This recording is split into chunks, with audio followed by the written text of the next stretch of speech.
Hello students, inspire academy के YouTube channel पे एक बार फिर से आप लोगों का स्वागत है। लास्ट क्लास में पार्टिकल फिजिक्स में हमने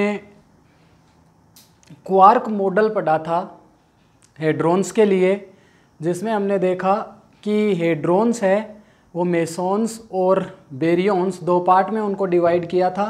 और मेसॉन्स का क्वार्क मॉडल हमने देखा था कि वो क्वार्क और एंटी क्वार्क के कॉम्बिनेशन से मिलके बना होता है, जबकि हेड्रॉन्स बेरियंस क्वार्क क्वार्क क्वार्क यानी तीन क्वार्क के कॉम्बिनेशन से मिलके बना होता है। लेकिन अगर हम क्वार्क मॉडल देखें कि इसका delta plus plus delta minus, तो delta plus plus resonant particle है, बेरियन है। इसका क्वार्क स्ट्रक्चर अपने पास क्या था, यू यू यू, और इसका क्वार्क स्ट्रक्चर था डी डी डी। ऐसे ही अगर मैं तुमसे कहूँ ओमेगा माइनस, इसका क्वार्क स्ट्रक्चर अपने पास था एस एस एस। ये स्ट्रेंज क्वार्क से मिलके बना हुआ है। और अदर एग्जाम्पल अगर हम देखें, सपोज डेल्टा जीरो, अगर मैं कहूँ डेल्टा जीरो, तो बेसिकली ये यू डी डी इन पार्टिकल से इन क्वार्क्स से मिलके बना हुआ है। तो ऐसे और कई एग्जाम्पल होंगे जिनमें दो क्वार्क एक जैसे होंगे। ये बेरियंस में हो सकता है। हेड्रॉन्स में मेसॉन्स में अगर बात करें तो मेसॉन्स में क्वार्क और एंटी क्वार्क का कॉम्बिनेशन अपने को मिलेगा। तो अगर ऐसे स्ट्रक्चर की बात करें इस इन पर्टिकुलर एग्जाम्पल्स के लिए, इसके अलावा और भी एग्जाम्पल्स हो सकते हैं जो जिन बेरियंस में दो क्वार्क एक जैसे, जैसे हाइपरॉन्स है, हाइपरॉन्स में दो स्ट्रेंज क्वार्क आएंगे, ठीक है ना। उसी तरीके से और क्वार्क भी हो सकते हैं जो जैसे मान लो के माइनस, अगर तुम्हें देखना है तो के माइनस के लिए भी कैस्केड माइनस के लिए देख सकते हो। कैस्केड माइनस का स्ट्रेंजनेस कितना है, -2, तो यहाँ पे दो एस क्वार्क आएंगे। और अगर इसका चार्ज -1 है तो एक डी क्वार्क आएगा। इस तरीके से हमने क्वार्क स्ट्रक्चर बनाया था। बहुत सारे एग्जाम्पल्स ऐसे मिलेंगे जिनमें सेम क्वार्क से मिलके सेम क्वार्क 2 या 3 क्वार्क सेम होंगे। तो ऐसे स्ट्रक्चर में हमने क्वार्क शुरू में हमने ये जो थ्योरी जो दी थी गेलमान ने, और इस थ्योरी में ये बताया था कि स्पिन की वैल्यू कितनी, हाफ, जो भी क्वार्क्स हैं उनके लिए, और बेरियन नंबर कितना, 1/3। तो स्पिन हाफ और बेरियन नंबर 1/3। स्पिन हाफ है, इसका मतलब ये बेरियंस क्या, ये क्वार्क्स क्या है, फर्मियंस हैं। और फर्मियंस अगर है तो पाउली एक्सक्लूजन प्रिंसिपल को, फर्मियंस को फॉलो करना चाहिए। और अगर ये पाउली एक्सक्लूजन प्रिंसिपल को फॉलो करते हैं तो ये क्वार्क स्ट्रक्चर वैलिड है। लेकिन यहाँ पे हम देख रहे हैं कि ये डेल्टा प्लस प्लस 3 क्वार्क से मिलके बना है। तीनों क्वार्क के सारे क्वांटम नंबर सेम है, इसलिए ये पाउली एक्सक्लूजन प्रिंसिपल को फॉलो नहीं करेगा। सिमिलरली यहाँ पे डेल्टा माइनस है, वो 3 क्वार्क से मिलके बना है, तीनों डाउन क्वार्क है, और इसकी वजह से ये भी पाउली एक्सक्लूजन प्रिंसिपल को फॉलो नहीं करते, ये भी नहीं करते। यहाँ पे ये दो क्वार्क पाउली एक्सक्लूजन प्रिंसिपल को फॉलो नहीं करते। हालांकि यू और डी, ये इनमें एक क्वांटम नंबर डिफरेंस है, दो क्वांटम नंबर का डिफरेंस है, अप क्वांटम नंबर और डाउन क्वांटम नंबर का। ओके, तो इसके लिए डाउन क्वांटम नंबर 1 और -1, डी है डाउन क्वार्क का charge -1/3 of charge of electron, that's why इसका डाउन क्वांटम नंबर कितना, -1, अप क्वार्क का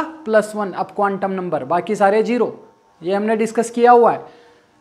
तो अगर ऐसी स्थिति अपने पास है तो ये क्वार्क्स हैं, ये पाउली एक्सक्लूजन प्रिंसिपल को फॉलो नहीं करेंगे। और पाउली एक्सक्लूजन प्रिंसिपल को फॉलो नहीं करेंगे तो यहाँ पे ये सजेशन दिया गया कि एक और नया क्वांटम नंबर इंट्रोड्यूस किया जाए, और उस क्वांटम नंबर का नाम दिया गया कलर क्वांटम नंबर।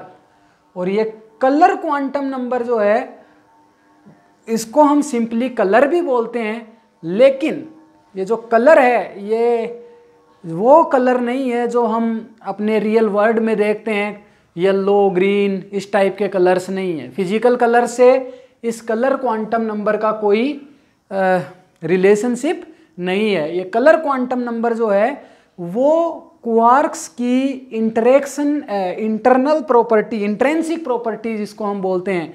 जिस तरीके से हम चार्ज पार्टिकल्स के बारे में बात करें तो चार्ज क्या है, इलेक्ट्रिक चार्ज क्या है, पार्टिकल की इंट्रिंसिक प्रॉपर्टी है, उसके अंदर चार्ज। स्पिन क्या है, स्पिन भी पार्टिकल की इंट्रिंसिक प्रॉपर्टी है। इसी तरीके से कलर क्या है, कलर चार्ज क्या है, पार्टिकल की इंट्रिंसिक प्रॉपर्टी है। तो यहाँ पे नया क्वांटम नंबर इंट्रोड्यूस किया गया जिसको नाम दिया गया कलर, और कलर क्वांटम नंबर, और सिंपली उसको क्या बोल सकते हैं अपन, कलर। लेकिन इसका फिजिकल कलर्स से कोई रिलेशन नहीं है। ये क्या है, इंट्रिंसिक प्रॉपर्टी है क्वार्क्स की। ओके, तो जब ये colour quantum number, basically 3 colour quantum number दिए गए जिसको रेड, ग्रीन और ब्लू नाम दिया गया। हालांकि नाम भी इसके फिजिकल कलर्स के जैसे ही है, रेड, ग्रीन और ब्लू। इसका मतलब ये नहीं है कि ये रेड कलर का होगा या ये ग्रीन कलर का होगा। कलर, फिजिकल कलर से इसका कोई मीनिंग नहीं है। ये क्वांटम नंबर्स हैं, red quantum number, green quantum number, blue quantum number, इस तरीके से। ओके, तो इस चीज को तुम्हें समझना होगा।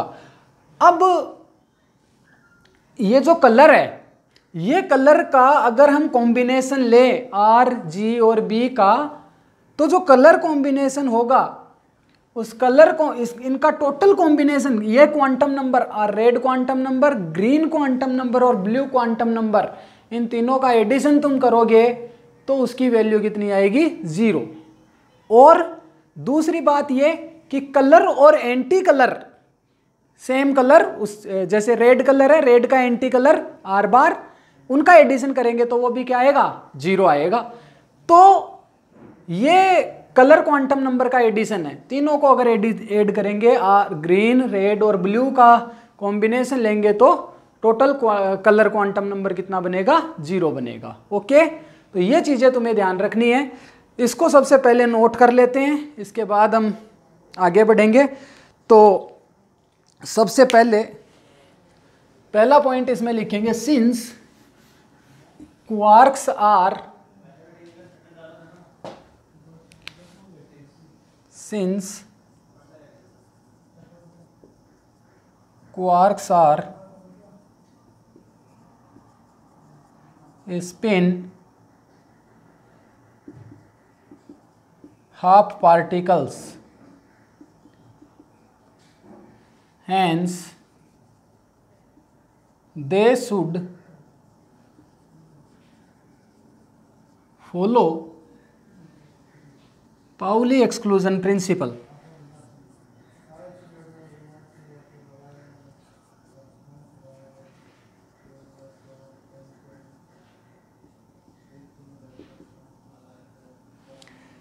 Okay, Pauli exclusion principle।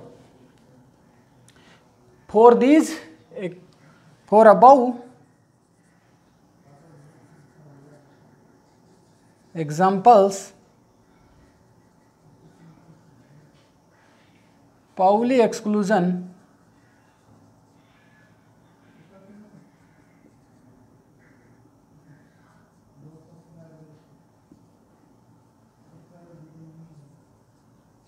principle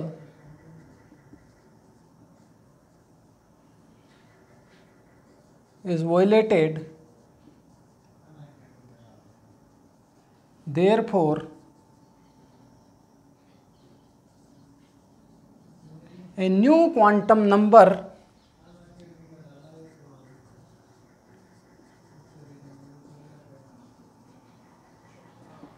was introduced,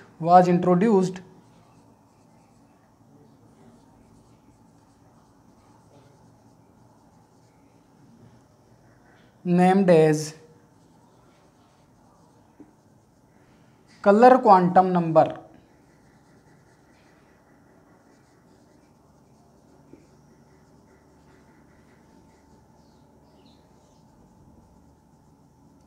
और सिंपली कलर। ओके, इसके बाद नेक्स्ट पॉइंट लिखेंगे, all quarks have 3 colours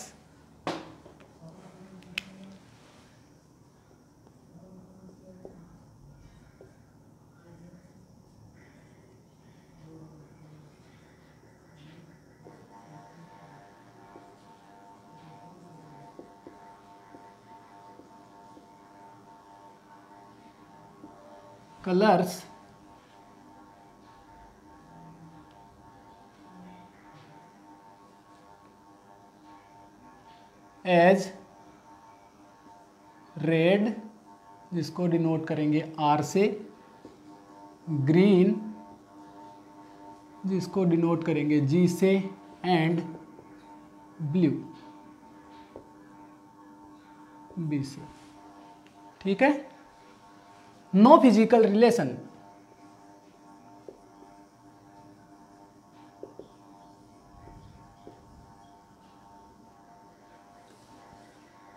no relation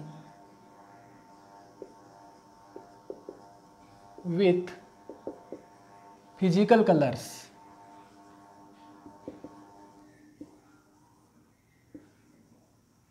okay, तो फिजिकल कलर्स के साथ इनका कोई रिलेशनशिप नहीं है, ये क्या है, क्वांटम नंबर्स हैं। ठीक है, anti quarks has anti colours.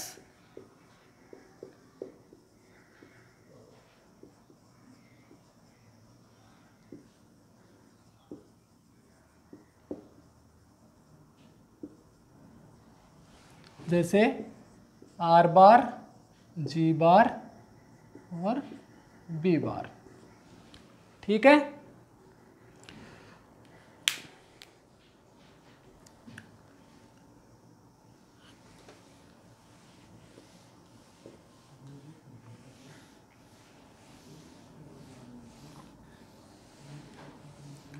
अब अगर इन कलर क्वांटम नंबर को अगर हम इंट्रोड्यूस कर दें तो जो स्ट्रक्चर बनेगा वो कैसा बनेगा।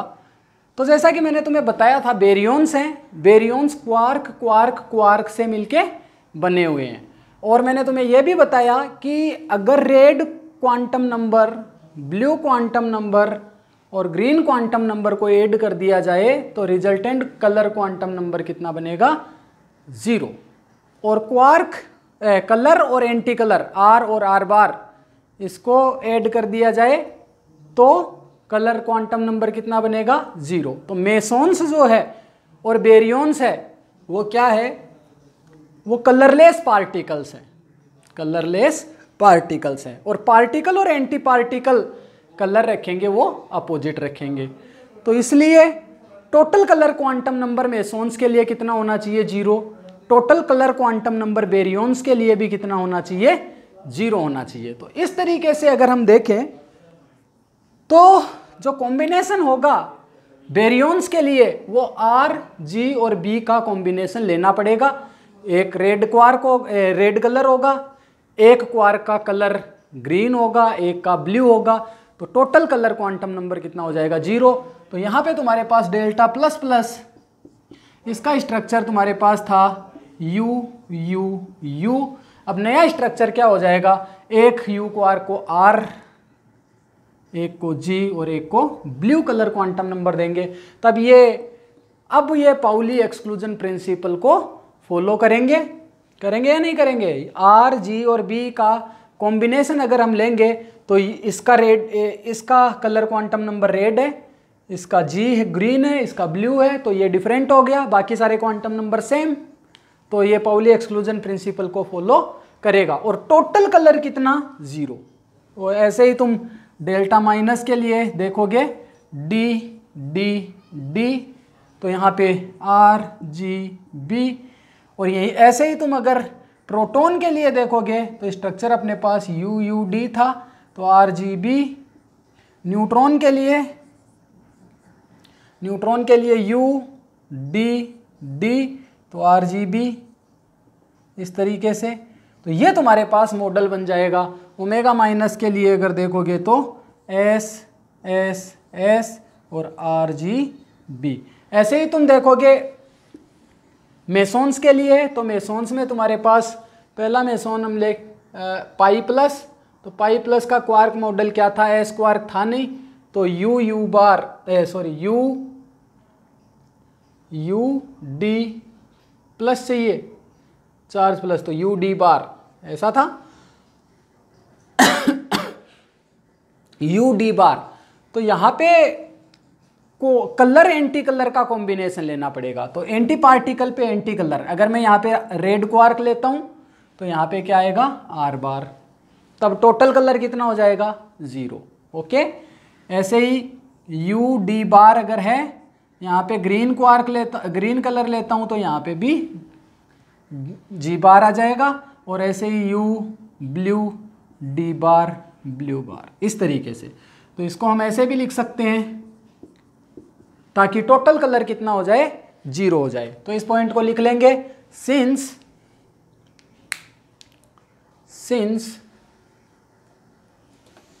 baryons and mesons are colorless, since baryons and mesons are colorless,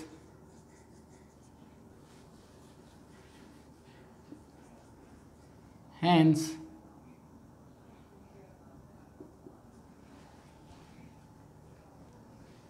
baryons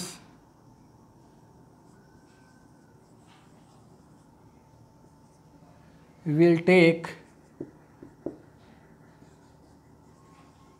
the combination of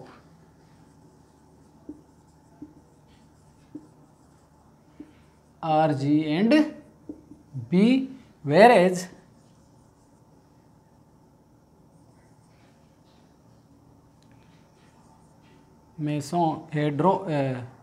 mesons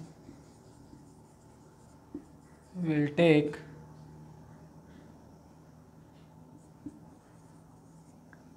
color anti-color combination। Okay, तो ये इंपॉर्टेंट चीजें हैं तुम्हारे पास।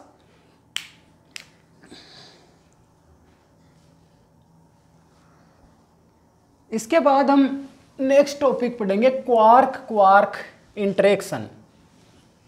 Quark quark interaction.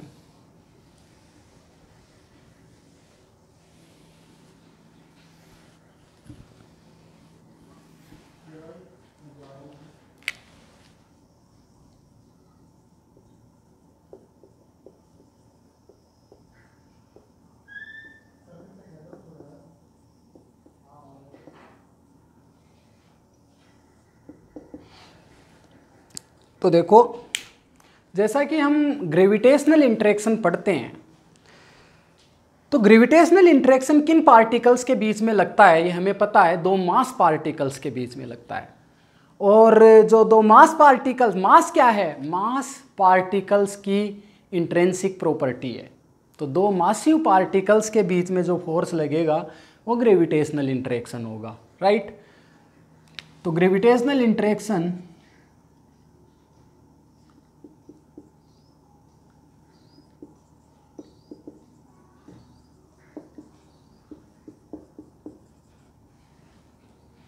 किन के बीच में लगेगा, बिटवीन मासेस। और मास क्या है, इंट्रिंसिक प्रॉपर्टी है पार्टिकल की, राइट। ऐसे ही अगर मैं बात करूं इलेक्ट्रोमैग्नेटिक इंटरेक्शन की, तो इलेक्ट्रोमैग्नेटिक इंटरेक्शन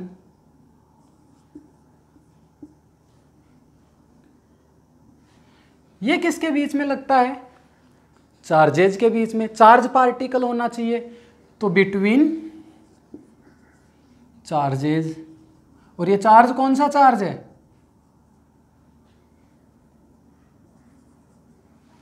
ये चार्ज है इलेक्ट्रिक चार्ज। तो इलेक्ट्रिक चार्जेस पार्टिकल्स के बीच में लगने वाला इंटरेक्शन होगा वो इलेक्ट्रोमैग्नेटिक इंटरेक्शन है। अगेन चार्ज क्या है, चार्ज भी इंट्रिंसिक प्रॉपर्टी है पार्टिकल की, ठीक है। अब मैं बात करूं किसकी, स्ट्रॉन्ग इंटरेक्शन की।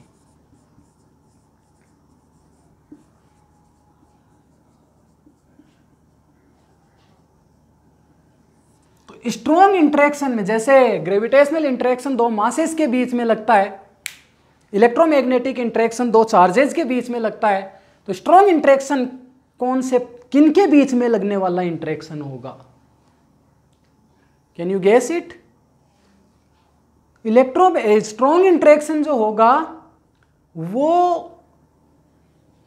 कलर चार्ज इंटरेक्शन है, दो कलर चार्जेस के बीच में लगने वाला इंटरेक्शन। तो बेसिकली ये क्या है,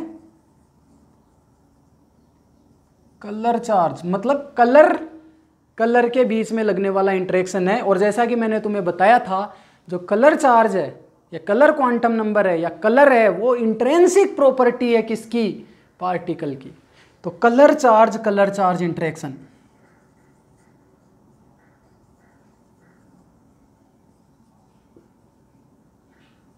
तो अब तुम कहोगे सर न्यूक्लियस में न्यूक्लियॉन्स होते हैं, प्रोटॉन और न्यूट्रॉन, वो दोनों इंटरेक्ट करते हैं स्ट्रॉन्ग इंटरेक्शन के थ्रू, जिनको हम न्यूक्लियर इंटरेक्शन बोलते हैं।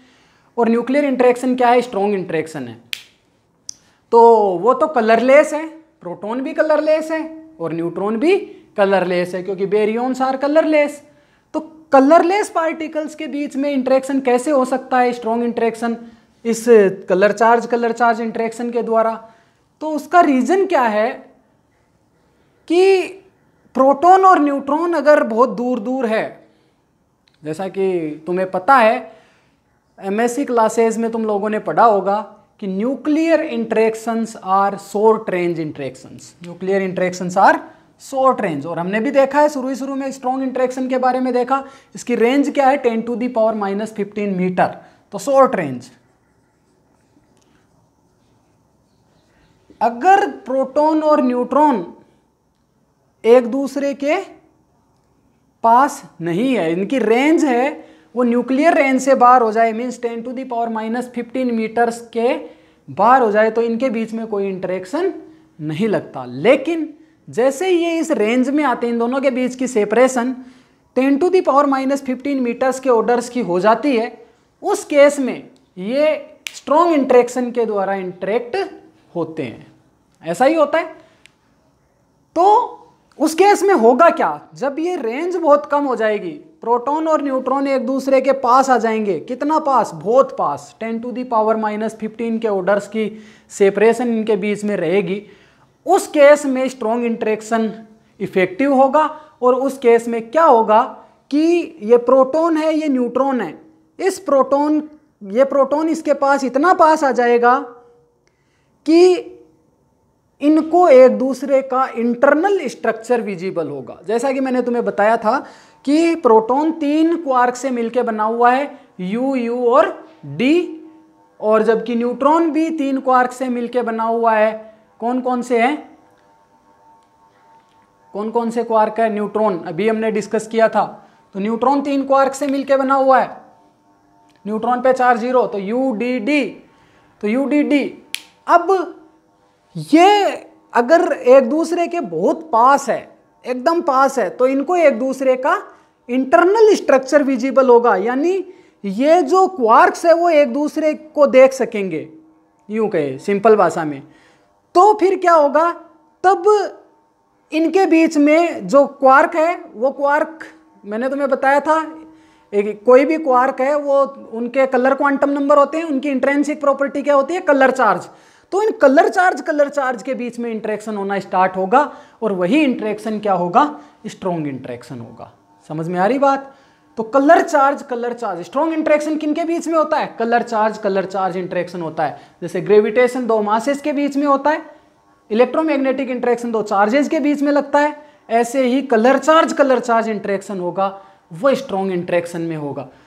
अब यहाँ पे भी जो हमने देखा है, ये मास भी क्या है, इंट्रिंसिक प्रॉपर्टी है मैटर की, चार्ज भी इंट्रिंसिक प्रॉपर्टी है और कलर चार्ज भी मैटर की इंट्रिंसिक प्रॉपर्टी है। ऐसा ही इलेक्ट्रोमैग्नेटिक इंटरेक्शन में हम देखते हैं, जैसे तुम्हारे पास कोई दो वाटर मॉलिक्यूल है, एक मॉलिक्यूल यहाँ एक मॉलिक्यूल यहाँ, इस पर टोटल चार्ज कितना, ये इलेक्ट्रिकली न्यूट्रल रहते हैं, टोटल चार्ज 0। तो इन इलेक्ट्रोमैग्नेटिक इनके बीच में इलेक्ट्रोमैग्नेटिक इंटरेक्शन होगा या नहीं होगा? नहीं होगा। क्यों नहीं होगा? क्योंकि ये बहुत दूर है। लेकिन अगर कोई दो वाटर मॉलिक्यूल को एक दूसरे के पास, हम देखते हैं कि अगर तुम्हारे पास कोई दो ड्रॉप है लिक्विड की, अगर उनके बीच में सेपरेशन कम करते जाएं, पहले तो हमने ड्रॉप को दूर रखा तो उनके बीच में कोई इंटरेक्शन नहीं होगा, लेकिन जैसे जैसे हम दोनों ड्रॉप के बीच की सेपरेशन कम करें और उनकी सेपरेशन इतनी कम हो जाए कि उनके बीच में इंटरेक्शन स्टार्ट हो जाए, होता है दोनों बूंद मिलके पानी की एक बूंद में बदल जाती है। वो किसकी वजह से बदलती है? इंटरेक्शन की वजह से। कौन सा इंटरेक्शन होगा? तो इसके लिए एक तुम सोच सकते हो, जितने भी डेली लाइफ में हमारे पास एग्जाम्पल्स हैं, जितने भी इंटरेक्शन तुम देख सकते हो, वो सारे के सारे एग्जाम्पल डेली लाइफ में देखने का मतलब, डेली लाइफ में देखने वाले एग्जाम्पल, उनमें जो भी इंटरेक्शन होगा वो इलेक्ट्रोमैग्नेटिक इंटरेक्शन होगा। कैसे होगा? तो इसके लिए मैंने तुम्हें बताया था कि जो ग्रेविटेशनल इंटरेक्शन है वो सब एटॉमिक वर्ल्ड में काम नहीं करता। सब एटॉमिक वर्ल्ड का मतलब माइक्रो स्पीसीज के लिए ये वर्क नहीं करता, करता है लेकिन इतना इफेक्टिव नहीं होता। इसका जो कंपैरिजन करें तो मैंने तुम्हें बताया था 10⁻⁻39 यानी कि 1/10⁻19 पार्ट किसका? 1 का। स्ट्रॉन्ग इंटरेक्शन का इतना पार्ट केवल ग्रेविटेशनल इंटरेक्शन का होता है। तो इसलिए सब एटॉमिक वर्ल्ड में ग्रेविटेशनल इंटरेक्शन का कोई सिग्निफिकेंस नहीं है। तो ये यहाँ कहाँ इफेक्टिव होता है ग्रेविटेशनल इंटरेक्शन? तो ग्रेविटेशनल इंटरेक्शन जो बड़ी बड़ी सेलेसियल बॉडीज हैं, ओके, प्लेनेट्स हैं, इनके बीच में इफेक्टिव होता है। अर्थ सन के अराउंड रिवॉल्व करती है, मून अर्थ के अराउंड रिवॉल्व करती है, तो ये प्लेनेटरी मोशंस जहाँ पे होते हैं वहाँ पे ये चीज़ें, ये ग्रेविटेशनल इंटरेक्शन इफेक्टिव होता है। अब मैं तुमसे कहूँ कि एक ये है मार्कर, दूसरा मार्कर ये, इन दोनों के बीच में ग्रेविटेशनल इंटरेक्शन, तो यहाँ पे ग्रेविटेशनल इंटरेक्शन इफेक्टिव नहीं होगा इन दोनों के बीच में अगर हम देखें। लेकिन अर्थ के कंपैरिजन में देखें तो होगा, क्योंकि अर्थ इसको अपनी तरफ अट्रैक्ट करेगी। एनीवे, तो डिस्कशन अपना चल रहा था कि ये तो यूनिवर्स की बात अगर हम करें, प्लैनेट्स के बीच में ग्रेविटेशनल कहाँ इफेक्टिव होगा? प्लैनेट्स के बीच में इफेक्टिव होगा। तो हम जो डेली लाइफ में देखते हैं, जैसे पंखा चल रहा है, दो वाटर ड्रॉप मिल रही है, इस टाइप के इंटरेक्शन अगर हम देखें, ठीक है, कोई पर्सन है वो जो तुलने वाली मशीन हो उसके ऊपर बैठता है तो वो उसका वेट करके बता देती है, तो यहाँ पे कौन सा इंटरेक्शन होगा? समझ आ रही बात? तो इस तरीके के इंटरेक्शन जो हम डेली लाइफ में देखते हैं वो सारे के सारे इंटरेक्शन ग्रेविटेशनल इंटरेक्शन नहीं हो सकते। तो ग्रेविटेशनल इंटरेक्शन तो यहां से गया। अब हम बात करें स्ट्रॉन्ग इंटरेक्शन की, तो स्ट्रॉन्ग इंटरेक्शन की तो रेंज ही बहुत कम है, 10⁻⁻15 मीटर्स। तो इस ऑर्डर को तो हम देख ही नहीं सकते, ये तो सब एटॉमिक वर्ल्ड का काम हो गया। तो हम स्ट्रॉन्ग इंटरेक्शन को नहीं डेली लाइफ में नहीं देख सकते, ठीक है ना, ये तो एक्सपेरिमेंट से हमें पता चलता है। तो जो भी इंटरेक्शन हम अपनी डेली लाइफ में देखते हैं वो स्ट्रॉन्ग नहीं हो सकता, ग्रेविटेशनल नहीं हो सकता। वीक इंटरेक्शन की रेंज तो स्ट्रॉन्ग इंटरेक्शन से भी कम है, 10⁻⁻17 टू 10⁻⁻18 मीटर्स। तो वो भी नहीं हो सकता, ठीक है, वीक इंटरेक्शन भी नहीं हो सकता। तो बचा क्या? इलेक्ट्रोमैग्नेटिक इंटरेक्शन बचा। तो इसका मतलब जो डेली लाइफ में हम देखते हैं जितने भी इंटरेक्शंस, वो सारे के सारे किस तरीके के हैं? इलेक्ट्रोमैग्नेटिक इंटरेक्शन है, इलेक्ट्रोमैग्नेटिक नेचर के होंगे, ठीक है ना, क्योंकि 4 ही फंडामेंटल इंटरेक्शन है। अब ये जो तुम पढ़ते हो वंडरवाल इंटरेक्शन, तो ये इंटरेक्शन कैसे है? ये इलेक्ट्रोमैग्नेटिक इंटरेक्शन ही है। कैसे है? तो उसका रीजन भी मैंने तुम्हें बता दूं कि जब हम न्यूक्लियर फिजिक्स पढ़ेंगे तो हम बोलेंगे कि न्यूक्लियस का जो पहला मॉडल आता है, न्यूक्लियस को एक्सप्लेन करने के लिए, न्यूक्लियस की जो प्रॉपर्टीज़ है एक्सपेरिमेंट से जो हमें पता चलती है न्यूक्लियस की प्रॉपर्टीज़, जैसे बाइंडिंग एनर्जी है, स्पिन है, पेरिटी है, ठीक है, अल्फा डीके है न्यूक्लियस का, बीटा डीके है, गामा डीके, न्यूक्लियर डीकेज की अगर हम बात करें तो ये सारी की सारी प्रॉपर्टीज़, या ग्राउंड स्टेट की स्पिन पेरिटी है, एक्साइटेड स्टेट की स्पिन पेरिटीज़ है, मैग्नेटिक मोमेंट, क्वाड्रापोल मोमेंट, इन सब के बारे में हम डिस्कस करने वाले हैं। तो ये सारी की सारी प्रॉपर्टीज जो एक्सपेरिमेंट से अराइज होती है न्यूक्लियस के बारे में, उसको एक्सप्लेन करने के लिए हमें कोई थ्योरी की ज़रूरत पड़ेगी। तो उस थ्योरी में हम मॉडल्स, उस थ्योरी को जो थ्योरी हम बनाएंगे उसको हम नाम देंगे मॉडल। तो कौन कौन से मॉडल पिक्चर में आए, किन किन लोगों ने काम किया, और जो सबसे पहला मॉडल इसके अंदर आता है लिक्विड ड्रॉप मॉडल। तो liquid drop model basically short range force, मैंने तुम्हें बताया न्यूक्लियर फोर्स क्या है, शॉर्ट रेंज फोर्स। तो अगर दो लिक्विड ड्रॉप, अभी हम लिक्विड ड्रॉप की बात कर रहे थे, किस तरीके से इलेक्ट्रोमैग्नेटिक इंटरेक्शन इसमें इफेक्टिव होता है। तो जैसे मैंने तुमसे कहा कि दो वाटर मॉलिक्यूल है, उनको अगर हम बहुत पास पास लेके आए तभी इनमें इंटरेक्शन शो, तो बहुत कम इनके बीच में डिस्टेंस रह जाएगी, तब इनमें इंटरेक्शन स्टार्ट होगा और दोनों वाटर मॉलिक्यूल कंबाइन होके, दोनों लिक्विड ड्रॉप कंबाइन होके एक ड्रॉप में कन्वर्ट हो जाएगी। तो वहाँ पे इनके बीच में कोई इंटरेक्शन है, उसी की वजह से वो कन्वर्ट हुई एक ड्रॉप में। तो वो इंटरेक्शन कौन सा होगा, तो उसको भी तुम पिक्चराइज कर सकते हो कैसे, कि अगर दो लिक्विड ड्रॉप, अब यहाँ पे पहला वाटर मॉलिक्यूल है तो उसमें एटम्स होंगे और एटम्स से एसोसिएटेड प्रोटॉन और न्यूट्रॉन्स और इलेक्ट्रॉन्स होंगे। इसी तरीके से दूसरे वाले में भी ऐसे ही होंगे। अब अगर इनके बीच की सेपरेशन को हम कम करते जाएं तो एक पर्टिकुलर सेपरेशन के बाद इस वाटर मॉलिक्यूल का इंटरनल स्ट्रक्चर विजिबल होगा। अब वो एक दूसरे को वाटर मॉलिक्यूल नहीं समझेंगे, यहाँ के इलेक्ट्रॉन इधर वाले इलेक्ट्रॉन्स को देख सकते हैं, न्यूक्लियस को देख सकते हैं, यहाँ वाले इलेक्ट्रॉन इधर वाले इलेक्ट्रॉन न्यूक्लियस को देख सकते हैं। तो वो एक दूसरे के साथ इंटरेक्ट करने लग जाएंगे, चार्ज इंटरेक्शन वहाँ पे होगा। और वो इंटरेक्शन कैसा होगा, चार्जेस के बीच में अगर इंटरेक्शन होता है तो इलेक्ट्रोमैग्नेटिक इंटरेक्शन होता है। तो इस तरीके से इलेक्ट्रोमैग्नेटिक इंटरेक्शन जो भी डेली लाइफ में, अब वो एक्सप्लेन करने का तरीका तुम्हें पता होना चाहिए किस तरीके से करेंगे। अगर तुम कोई इंटरेक्शन डेली लाइफ में देखते हो, जिसको तुम देख सकते हो, वो सारे के सारे इंटरेक्शन कैसे होंगे, इलेक्ट्रोमैग्नेटिक होंगे। ओके। और क्वार्क इंटरेक्शन, स्ट्रॉन्ग इंटरेक्शन में मैंने तुम्हें बता ही दिया कि जो कलर चार्ज के बीच में जो इंटरेक्शन होगा वो स्ट्रॉन्ग इंटरेक्शन होगा, है ना। कि कलर चार्ज क्या है, इंट्रिंसिक प्रॉपर्टी है मैटर की। जैसे मास के बीच में इंटरेक्शन होता है तो ग्रेविटेशन, चार्जेस के बीच में इंटरेक्शन होता है तो इलेक्ट्रोमैग्नेटिक इंटरेक्शन। और ये सारी की सारी प्रॉपर्टीज क्या है, इंट्रिंसिक प्रॉपर्टी है मैटर की। ओके, तो ये चीज़ क्लियर होनी चाहिए। तो हम क्वार्क इंटरेक्शन की बात कर रहे थे।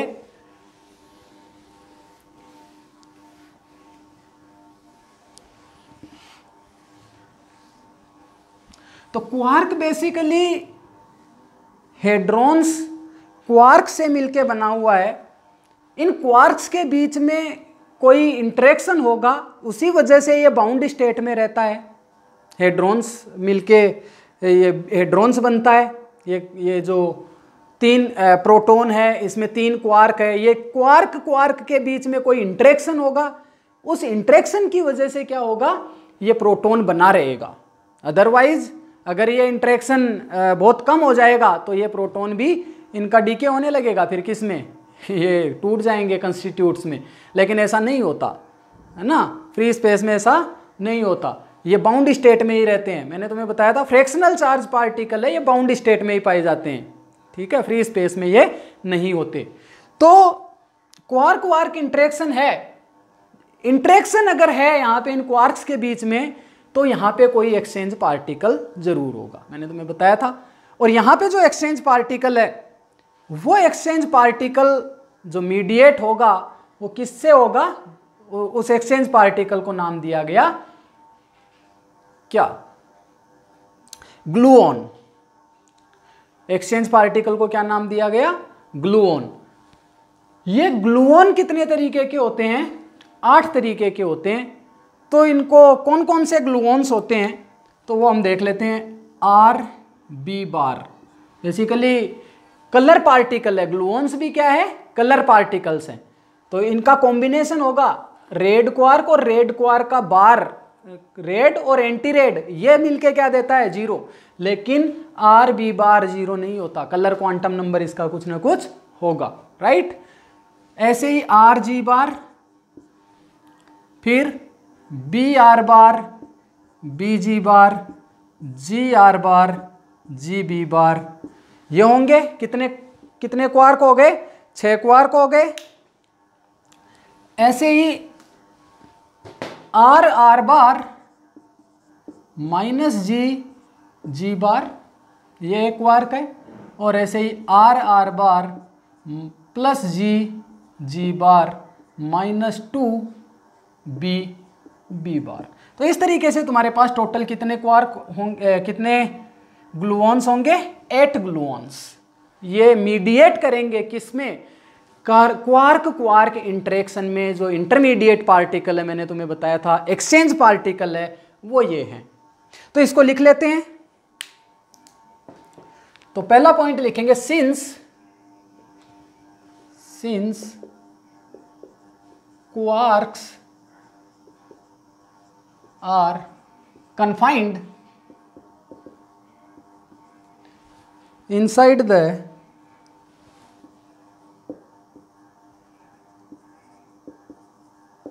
hadrons,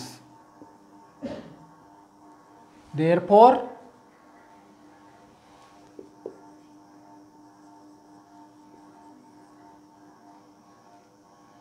there should be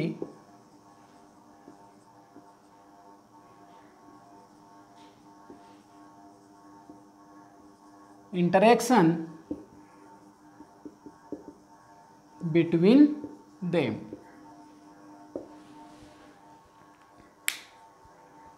जिसकी वजह से वो क्या होता है, which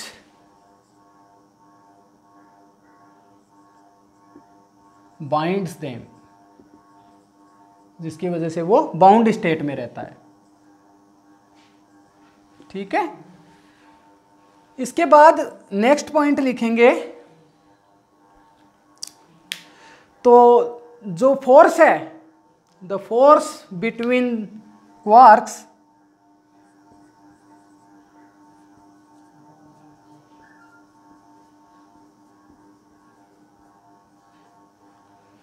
was assumed to be exchange type,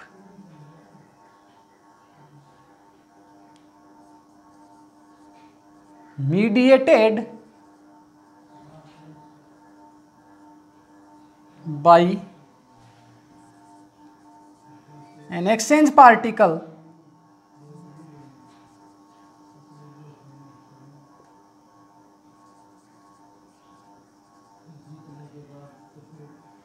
mediated by an exchange particle named as gluon।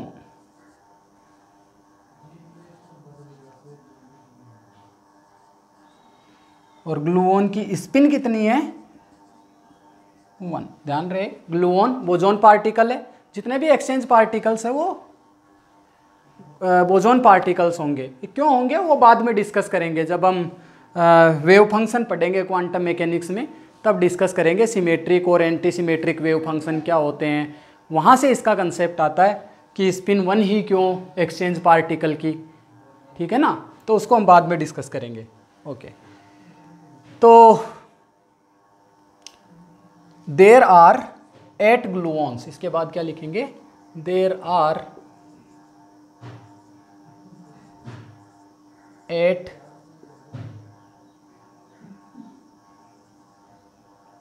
Gluons. और कौन कौन से, तो ये तुम्हारे पास 8 ग्लूऑन्स है, मैंने यहाँ पे नाम लिख दिए, which are denoted by 8 gluons.